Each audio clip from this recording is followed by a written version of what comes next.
Social media is the reason why everyone thinks that they've got ADHD and everyone suddenly got it, and actually it's quite harmful for the ADHD community because of all the referrals that leading to shortages. I was diagnosed with ADHD at the age of 6 or 7 in Switzerland, but I didn't really know about that until I started university and I started asking some questions, and my parents said, yes, by the way, you were diagnosed with ADHD, but it doesn't really matter because it doesn't really exist. I looked it up at the time. I was like 23 and it all made sense to me, but I kind of just pushed it aside because I was like, well, I've coped really well for now.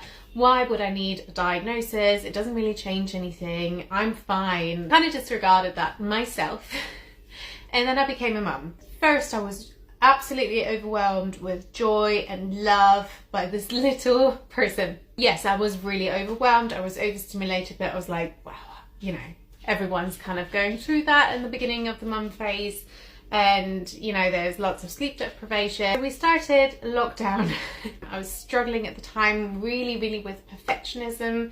I wanted to do everything perfect, so I kept researching everything on Google and etc. And when I looked it up, it pointed kind of towards anxiety and depression, but I didn't really feel that sort of postpartum depression, so I just disregarded that. When it came crashing down after getting a puppy and still trying to complete my degree, and my partner had set up his own business, I got extremely overstimulated at all times. So much so that I was snapping a lot. Not at my daughter. I didn't let that out on her because I was being such a perfectionist with a gentle parenting side, etc. It was a really difficult time for us. I didn't know why I had this rage inside of me. I just kind of thought maybe it was because I was just overwhelmed.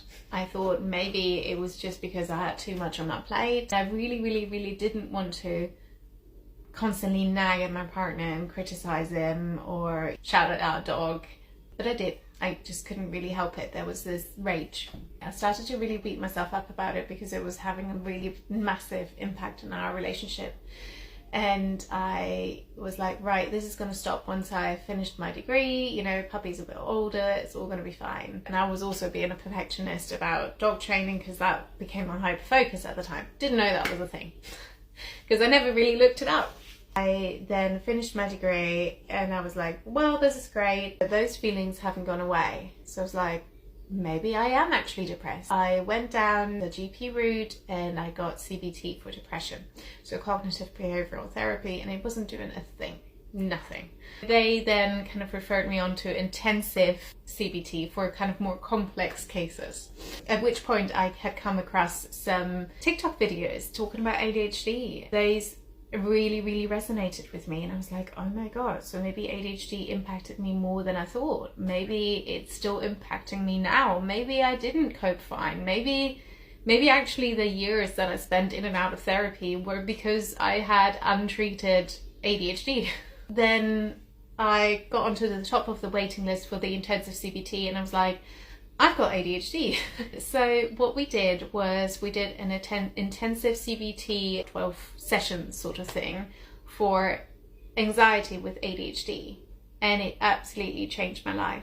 My mental health has never been better. Yes, there's still been an up and down, progress, etc., but I was actually starting to be fine with having ADHD. I was able to kind of move past that denial phase and actually into the acceptance stage, which is when I also became a lot more kind to my mind, to myself, and I became more confident because I was able to finally understand myself and stop beating myself up for being lazy, unorganized, forgetful, you know, all those kind of labels that you hear across your life when you've got undiagnosed or untreated or disregarded ADHD.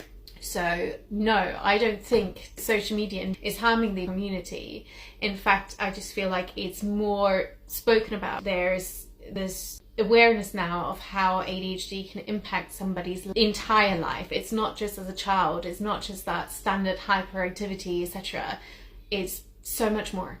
It's executive dysfunction, it's difficulties shifting your attention, it's emotional dysregulation, it's overstimulation, it's all those different things.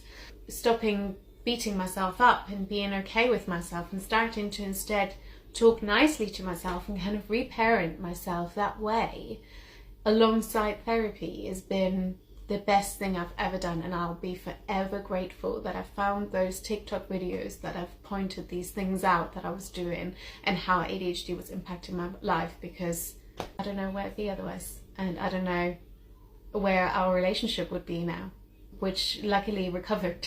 So that's kind of part of the reason why I started to create TikTok videos myself, because I don't really want anyone to go through what I've gone through. And if you've already gone through that, then I'm really, really sorry. And I hope you can go down a path of healing your mental health as well, and accepting and loving yourself and being more kind. It's a progress. It's not a linear thing. It's an up and down. And some days are better than others. My ADHD doesn't go away. It didn't go away. But my mindset changed, and that was the most important thing. And I hope you can get there too. Anyway, lots of love.